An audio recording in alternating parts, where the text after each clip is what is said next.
Greetings, Forsketeers, and welcome to another episode of Mando Night Football. I am your host, Ernie, and tonight I've got Joel and Chris. How are you guys doing tonight? I'm doing great. More Star Wars. It's an excellent episode. Let's get into this, guys. I love this stuff. Yeah, what he said.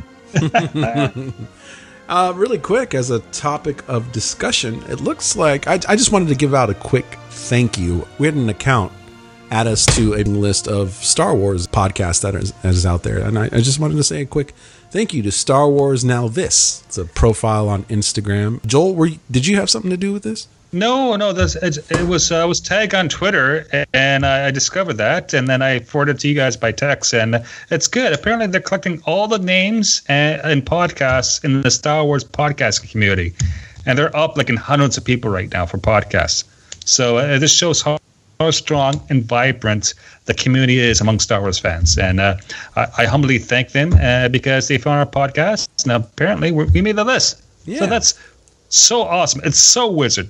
Yeah, it was also disappointing to find out that we weren't the only Mando podcast out there. I'm just kidding. I know, it's terrible. You know, they stole our idea. We have the best name. Yeah, we have a cooler name. We need a better logo though. So. Yeah.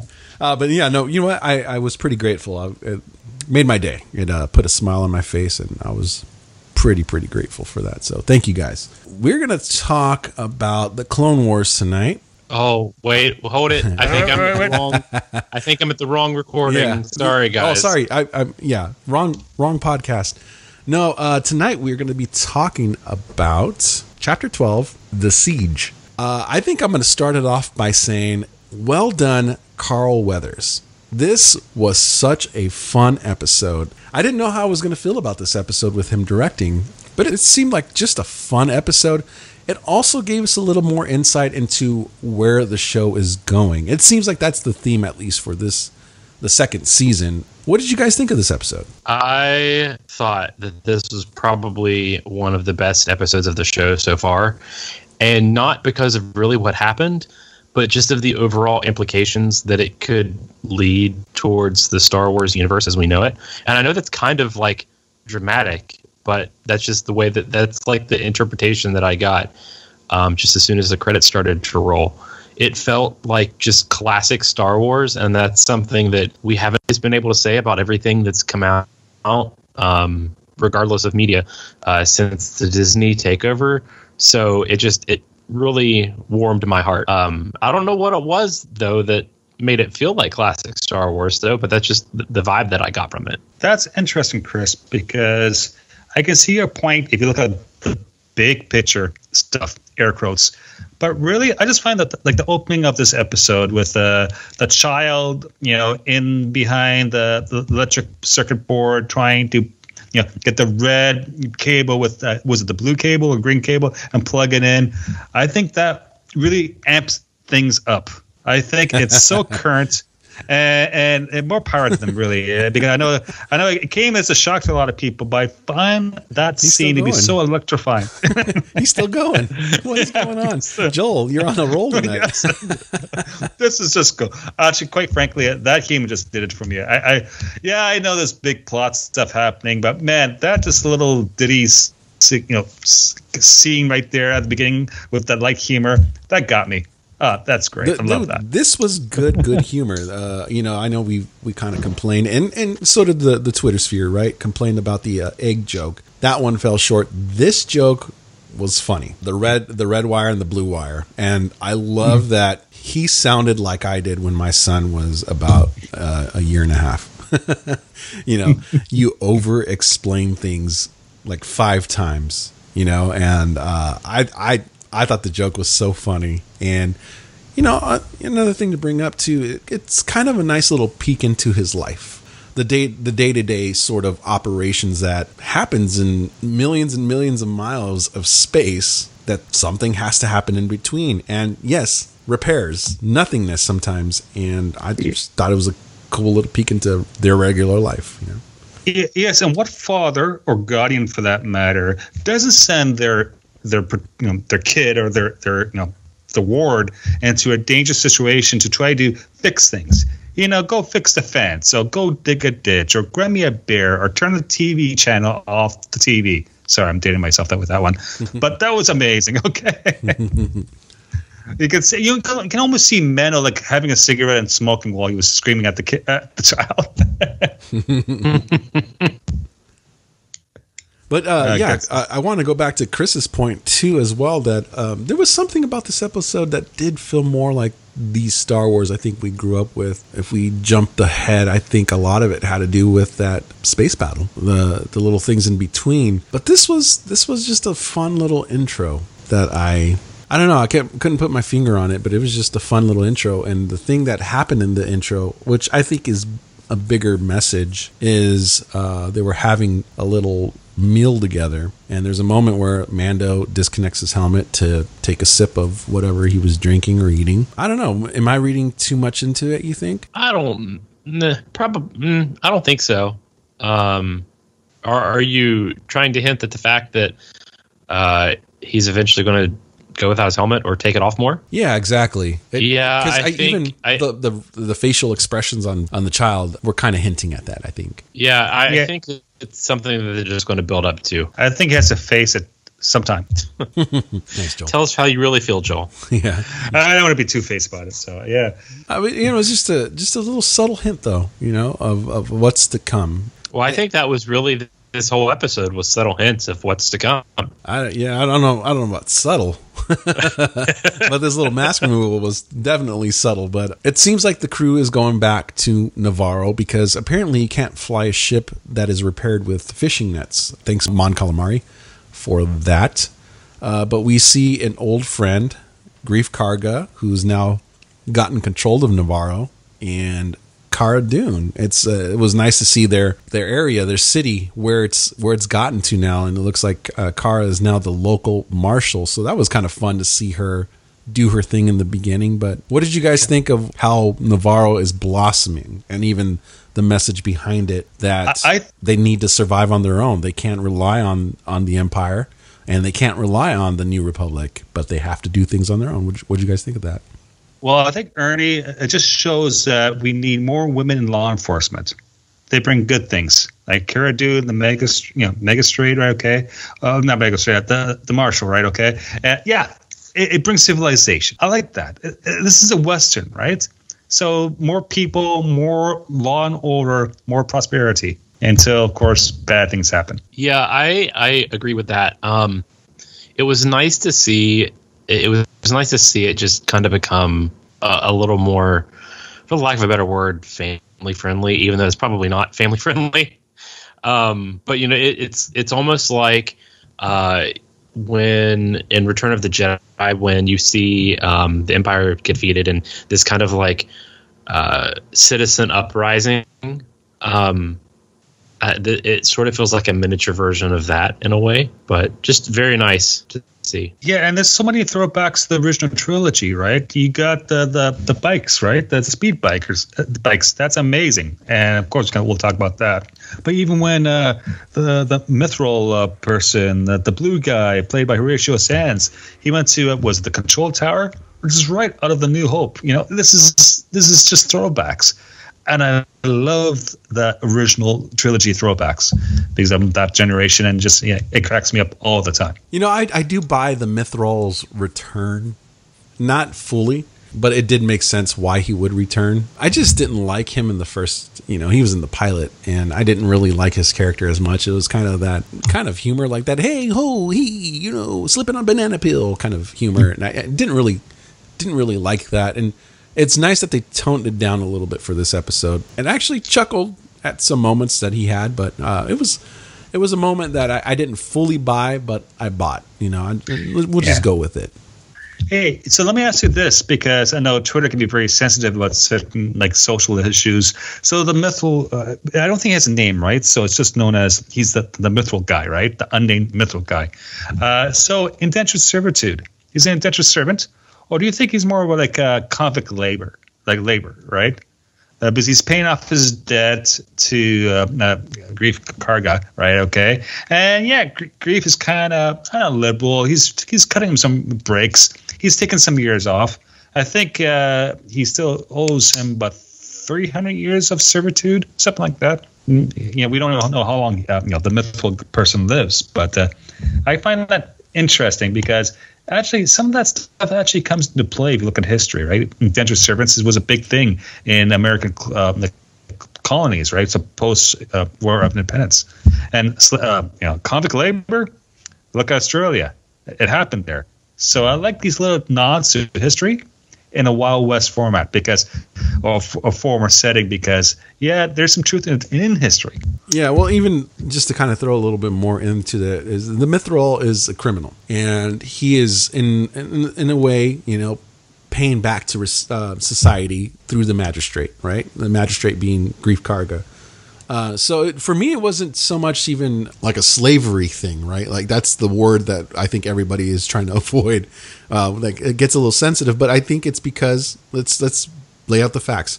He's actually a criminal. He's been involved in a number of schemes, and he is trying to repay his debt to society. But you're saying that, but of course the argument is, what's the magistrate? Where does he get his authority, right? Or is he just another warlord, right? Okay, where's the courts? Was there a trial?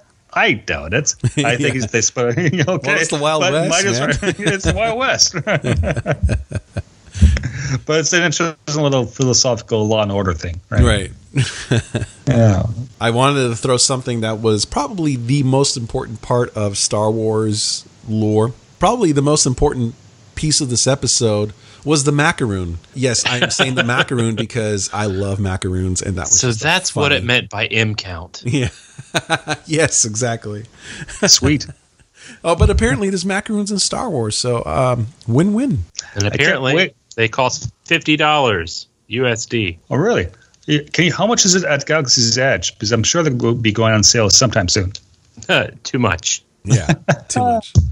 Oh, that's about $5 a macaroon. So that was kind of a cute little setting, though, right? To throw the child in to his environment where he should be, not going around space with a bounty hunter, right? He should be around students. So it was kind of a cute little moment where he should be along, I guess. Yeah, he was in like a one-room schoolhouse, which is the old tavern, right? Where there was a shoot up there in season 1.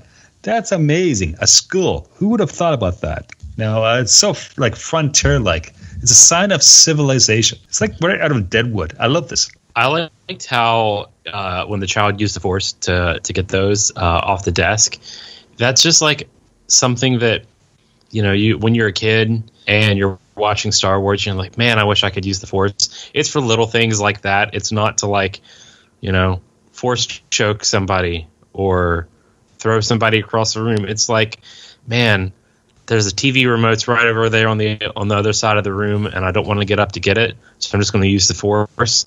Like that's a good example in this episode of something that, like, when we're kids, that's what we dream of doing with the Force. Yeah. So just the other thing which I just love is the fact that there's desks, and they're like the desks that we probably grew up in as kids, but the current generation probably doesn't have the same desks, right? And each desk has a computer in front of it. So you have the new and the old. It's a nice blend. Yeah. Yeah, going back to that theme of the Westerns, it definitely felt like an old town kind of schoolhouse. I visited quite a bit of them myself. And yeah, it was very reminiscent, a very space-like schoolhouse. But that was kind of a fun little thing. Now, I guess we're going to get into the meat and bones of this episode because, I've kind of been trekking along as slow as a sandcrawler going through Tatooine. But there's a lot of stuff to unpack in this episode. In order to pay his debt for the repairs on the Razor Crest, he is asked to help Grief and Cara Dune to go infiltrate an old Empire base that is still active but silent, right? And a lot of things happen in this moment, and I think the craziest thing that I think we all want to talk about is at the end we kind of see a little bit more of the direction of where we're going, right? It's kind of like the analogy of coming around the bend. So first off, let's talk about, it looks like they've been doing a lot of experiments here, and it looks like they've been using what quote unquote, and what Chris said earlier, M count. Obviously, we think that's pointing towards the midichlorian thing, and it looks like they were trying to use the midichlorians to extract from the baby's blood. What are your guys' theories as to why they were doing that? This was all an attempt to make episode 1 better. That's all it was. Which is hard for you to say, I'm sure. Yes, because it's already a near perfect movie. No, in all seriousness, I do think that I do think that's just what excited me, because I'm like, man, we're getting to like some deep Star Wars stuff, because really a lot of season 1 was sort of setting all of this up. I guess there's something bigger, and we saw that with the Darksaber. And up to now, it's like been these little references to other Star Wars material. We had Bo-Katan come in. Ahsoka will be coming in shortly, but this, I think, just really I don't know if it will for sure, but it sounds like it's going to be something that really impacts the universe as we know it. Maybe not something that is unknown.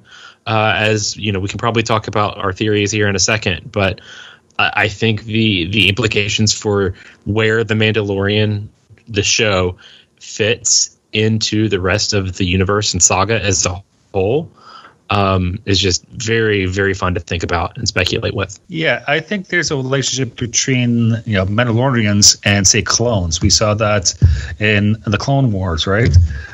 We saw that in the prequels. And I like how they run with this theme that, clones and Mandalorians, they go hand in hand almost.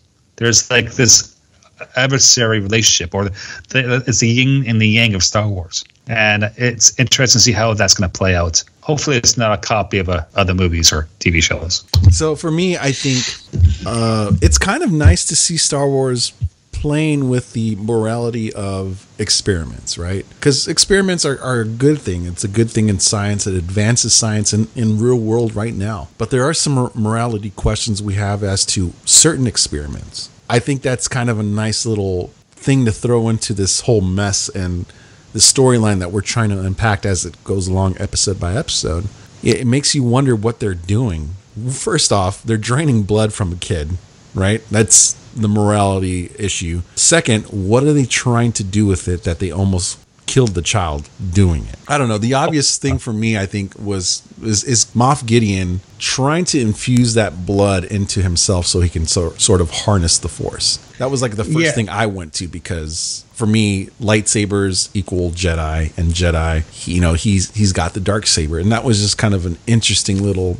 I wonder what they're actually trying to do here. Yeah, it's like blood transfusions, right? Okay, it's almost like Planet of the Apes, where if you go back to the 60s, the original Planet of the Apes, the apes got a lot of things right, but they didn't pick up blood transfusions. So put that in a Star Wars universe. Can you actually get the Force powers by DNA, by inserting blood in some sort of equation, right? Or things will go south. And how does that play out with the clones as well, right? So you got these two little things going on. One is, can you get the power of the Force just through some sort of a transplant or transmission of bodily fluids? The other thing is that, how does that play into the clones thing, right? They're producing clones. And what type of clones? Are they trying to make a super army? That makes sense to me. Yeah, so that was the other thing. The other theory that you can throw in there is it looked a lot of like Snoke-esque type of clones that they had in these tanks. Now, I don't think it really got close enough to really decipher what it really was, but that's the other thing. Why were they trying to do this transfusion? Are they trying to make like a super weapon with some sort of body that they can control, right? And then the other sinister thing is what's going on is he's building up an army of, well, it looks like droids. They're going back to that. And there is just so much going on. And a lot of that happened in the last few minutes of the episode that it just made you sit back in your couch and go, what the hell? Okay, sorry, but are we talking about Death Troopers? Are we talking about some sort of droids? Are we talking about Darth Vader incarnate? Yeah. It's open to interpretation at this point. I think the big assumption, or the most popular assumption at the moment, is that it's going to be a version, if not the exact thing, of Dark Troopers. which was, if I recall, was first introduced in the Dark Forces game. And then I don't know if it was in any other, because there was Jedi Knight Dark Forces 2. I don't know if they were in that, because I can't remember that game as well. But I do know they were in the Dark Forces video game back in the late 90s. And then I also know them from Galactic Battlegrounds. If you were playing as the Galactic Empire faction, they were one of the units that you could create, and they were one of the more powerful soldiers. So that's the most popular theory at the moment. But because they do look a lot like those designs, and of course that stuff isn't canon anymore. Well, it never really was to begin with, but it looks like that's pretty much what they're implying. And yes, they are mechanical. Yes, and that was the first thing I thought of. Are those the Dark Troopers we were actually meant to get, that we, at least the guys that played the games in the 90s, right? That was a very familiar looking thing. And it was very exciting for somebody who, like myself, who's played Dark Forces. I absolutely loved it. Now, I do want to throw in something really quick into the Dark Trooper theory that Mike sent a text about. Unfortunately, he couldn't be on this episode, but he did throw out, are these droid army, whatever they're creating, are they made from the Beskar they got from Mandalore? That would be very interesting, because that would really make them powerful. Yeah, it takes a very dark turn there. And yeah, we'll see. Honestly, yeah, I can see that. Is it going to be overt? Are they going to explain that, or are they going to show that, right? I think if they explain that, that's probably not great storytelling. But how are they going to show that the Beskar has been used and stolen to create this really cool new army? Yeah. Yeah. And it's kind of cool to see the Beskar actually working for even Din. So it's nice to see, in actual real life fights, as far as in the Star Wars universe. But the theory of the Dark Trooper is very exciting, because I think it's become very obvious that they recycled ideas throughout the Mandalorian series. We talked a lot about how they've been using the artwork from the past. They've been doing certain things, even for the Crate Dragon in the first episode of the season, right? So it's exciting, because they're recycling all these ideas that, yeah, maybe it got pushed out towards Legends, but now it's actually being forced or pushed into canon, and they're making it more exciting for all the Star Wars that is out there that didn't really have a direction, now has a direction, So it's kind of a cool little nod to us. I think it actually is going towards that thing, that it's a super army of Dark Troopers. Yeah, and it's interesting you say that. It's reverting back to the tropes of Star Wars, right? But then again, we see new people like this Imperial officer towards the end of the episode. That woman. What are your theories about who she is and her identity? Because I think that goes right into some of the novels out there. Yeah, I'm not a book reader, so yeah, so can't comment. So I again, listen, I'm just doing my own perspective and observation. I haven't been following Twitter on this, but to me, it's quite it may be like a Ray Sloan type character. I'm pretty sure the timeline works. Don't quote me on that. But it's like the fact of the matter that you have humans being so strong as Imperial officers, that can't be just an error. That can't be just a placeholder. It has to mean something. This is Star Wars after all. That is what I did think about that, Joel. Now that you mention it, while I was watching the episode, obviously I don't have any connection to that, so I can't really comment. But that is what I thought of. There's got to be some kind of connection, and it seems like, I feel like I read something on Twitter today. Somebody commented that whoever that person shows up later in the series. Don't know how they know that, but that was apparently a comment that I saw. So I imagine there's some significance, be it a new character or a reference from the books or whatever. I didn't think they'll show up again. Interesting. Yeah, I agree. I think she's going to show up again. They do things on purpose on this show, and they've done that before. Even Mithril coming back, But yeah, it could be. Who knows? Who knows, Joel? I'm not a book reader as well, but I think we've all heard of her. Yeah. She's in the comics. She's in some of the young adult. I hate that term, but the young adult books that came out a couple of years ago. She's a very popular person, as a literary Star Wars character. Yeah. Can we go ahead and talk about the tank scene a little bit more? Because, what are you guys thinking that's in the tank? Is it Snoke? Is it a Palpatine clone? Is it something completely different? What is it? Because I have my own thoughts, but I don't want to go first. I don't know. I think it's just your standard clones, right? So why does everything has to be exceptional? Maybe it's just clone troopers. Maybe they're trying to do stuff. Maybe it's just pieces of meat they're trying to experiment on. But it's Star Wars. Yeah. So it probably does mean something. But yeah, I don't know. I think it's too obvious to make it Snoke. I think it's too obvious to make it Emperor Palpatine. I think that would be the easy way out if they did it that way. Personally, I don't think it's either of them. If I were to guess, it's either one of two things. I think it's what Joel said, a standard clone, and they're not from Camino, so they're not well versed in how to make clones. But I think it could even be a clone of Moff Gideon himself. I never thought about that. They're trying to figure out how to do the whole midichlorian blood, transfusion. But yeah, I don't think it has to be this exceptional thing. Like, that for sure that is Snoke. Nah, I'm not going with that theory. It could be though, but I think it would be a little bit of an easy way out if they did it that way. What's your theory? So it kind of goes back to think about how much this show connects to the Clone Wars and Rebels, and it's many years apart. And it's not just because Dave Filoni is involved and we're getting some returning characters, but it connects to those shows, which then connects to the saga. And I have this hunt, and I might be a little biased because though I love parts of the sequel trilogy and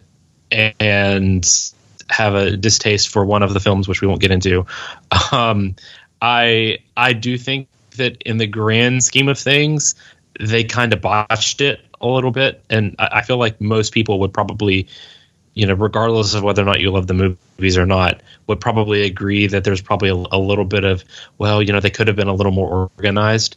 And I kind of wonder if The Mandalorian is just the first part to sort of test the waters of not necessarily fixing the sequel trilogy, because I still think it's, it's the sequel trilogy. It's not like some standalone stuff that just happens to reference the previous 6 movies. Like, it is an integral part of the trilogy, of the saga as a whole, and I do feel like it tells a complete story. But I wonder if this is their way of kind of filling in the gaps and doing the things that we all really expected them to do back before The Force Awakens came out. We had the Disney purchase in 2012, right? Yeah. I think it was October 2012. Yeah, I think you're right. And, then they had the announcement that all of the books were going to be legends, and that everything that was released after the fact was going to be canon. We had comics, books, games, you name it. And, that's kind of not really turned out to be the way that we really expected it, because we all expected everything to kind of not connect all the time, but at least sort of matter in the grand scheme of things. And that hasn't been the case. I mean, you guys remember there was the whole Journey to the Force Awakens thing, which had the Aftermath book, which we all look forward to, and then that ended up not really doing anything for a Journey to the Force Awakens. And I wonder if this is sort of Disney or Lucasfilm's way of saying, okay, well, maybe we don't do it with the books, but as long as we have live action Star Wars content and even well received animation, we're going to make it matter to the overall story. It may not be the focus. Like this isn't the the Mandalorian with a subtitle of The Rise of Snoke or something like that, or The Rise of the First Order. But in the background you can say, hey, like that. Oh yeah, that Mandalorian show. It kind of showed us where Snoke came from, and then we saw what happened with that in the sequel trilogy. I just. All that is just to say, I think that we're getting. I'm sort of leaning to the fact that this is their way of kind of trying to connect some of the loose ends that is still left over from that.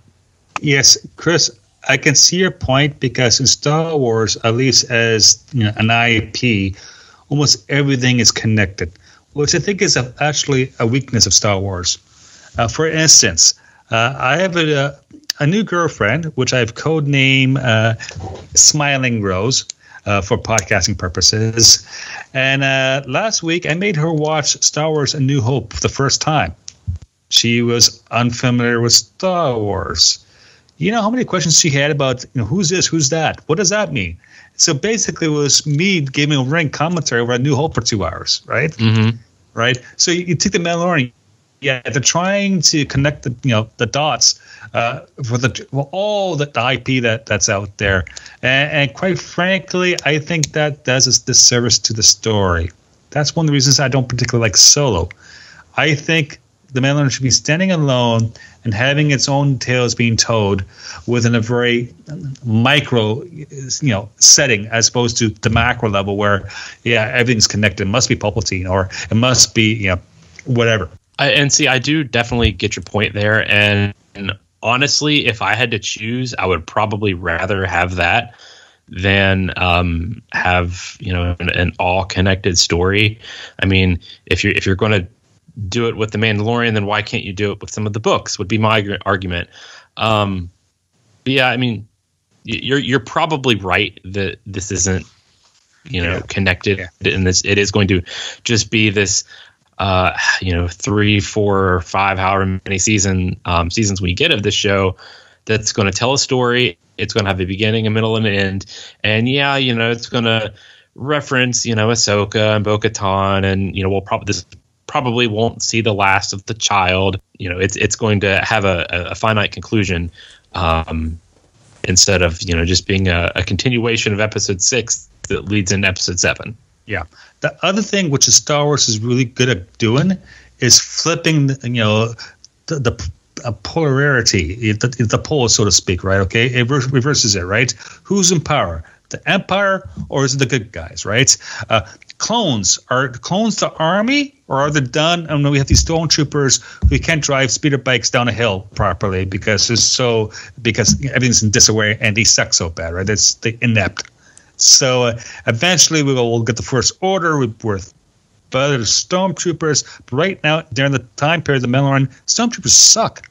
Like, they're horrendous. Yeah, they're terrible. You bring up an interesting point, Chris, and I want to throw my 2 cents in, my wood into the fire, so to speak. And my thoughts are very jumbled on this, because there's still a lot of questions I have about even just the sequel trilogies that just recently ended. Personally, myself, and this is just the theory that I have myself, but I think that these studios got too involved in storytelling, which is why it feels rushed. Who knows? For me, I feel that energy, but that's just a feeling or a thought. I think they're correcting some certain things, and maybe not to the depth that you're talking about, but they are correcting something here. And the thing I think they're correcting is their mistake, what they did with Marvel. Now, with Marvel, what they did was they had this whole linear story built up over a bunch of superheroes finally coming together to fight the ultimate evil in the last film, right? But the problem that they had is they had a TV series called Agents of S.H.I.E.L.D. Now, Agents of S.H.I.E.L.D., I thought was a great show, but the problem was it was treated as the ugly redheaded sister, right? They would throw little things that maybe made sense, but the movies acted like the TV show didn't exist at all. I think they're finally correcting that with this. This connects because it's Star Wars, and they're connecting it and they're identifying with it, and it's all under the umbrella that it needs to be under. Because I think with Marvel, the TV shows were ran by somebody else, and then the movies were ran by somebody else. I think they're correcting that and making the whole story linear. Now, to the depth that you were saying, I don't know if they're going to keep doing the same thing where they recycle same ideas over and over and over. You know, like this has to be Snoke, this has to be Palpatine. I don't know. I'm hoping not, because I love what they're putting out right now. It's different enough that I don't have to worry about that. It makes me think about it, sure, but I think they're correcting at least that mistake. That's interesting, Ernie, because quite frankly, I think the best Mandalorian episodes are those that has no tying with the bigger picture. I love that, right? Right. Or if there's a tie-in, there's going to be like a nod or two or an Easter egg. It doesn't propel the plot forward in the Star Wars universe. And I think I like the episodes that has all these bigger tie-ins less. Just because I throw up my hands in, just Star Wars. I think it takes away from the storytelling by making it too big and making it more, alien and harder to get into. Like a newcomer will find it harder to understand the stories because there's so much inner meaning and subtext going on. Right. Well, I think that's what happened with the expanded universe, because I remember being a kid in the late 90s, and, by this point, they had already had, about 7-8 years of books that had come out. And then you go into the bookstore and you're like, oh my gosh, where do I start? Like, you see Luke and Han and Leia on the front of one cover, and then you see, X-Wings flying around on another cover. And then you look at this one, you're like, wait a minute, like, who's this blue guy? Who's Thrawn? Like where does this take place? Yeah. And it's something that you don't want them to get into that kind of situation again. And it's almost like what they've gotten themselves into with the books, is that by just sort of releasing all of this extra material, but then it quote unquote matters because it's canon, but then it doesn't really contribute to the overall understanding of the money makers, in this case the movies. Then what is really the point of making it canon if you're going to make all of these books that come out 2-3 times a year that don't that just muddle up the universe? And then we're already seeing it with the Aftermath and Cobb Vanth reference, because what we see in Aftermath is a little different from what we see in The Mandalorian. So, is that like retconning? Is that just a sort of loose interpretation of the story? Does it have like a character? It could be lying as well. Like Cobb could be lying. Yeah, exactly. Right? And if you keep doing this, eventually you're going to get a very muddled universe that doesn't really have this strong connective tissue. That's why I think that I agree with you, Joel, that a lot of the best episodes of The Mandalorian so far are the ones that just sort of to borrow an old X-Files term, are monsters of the week. But you can't do that just as a show and expect it to, like, at the time, it's probably going to be successful and people are going to watch it and it could be great. But when you think about how this interplays with the overall story, well, then that's when you kind of start to limit things and you start to get yourself into some sticky situations. Well, this is how I think they're going to avoid it. And here's the good news. And here's, I think, why it won't do that.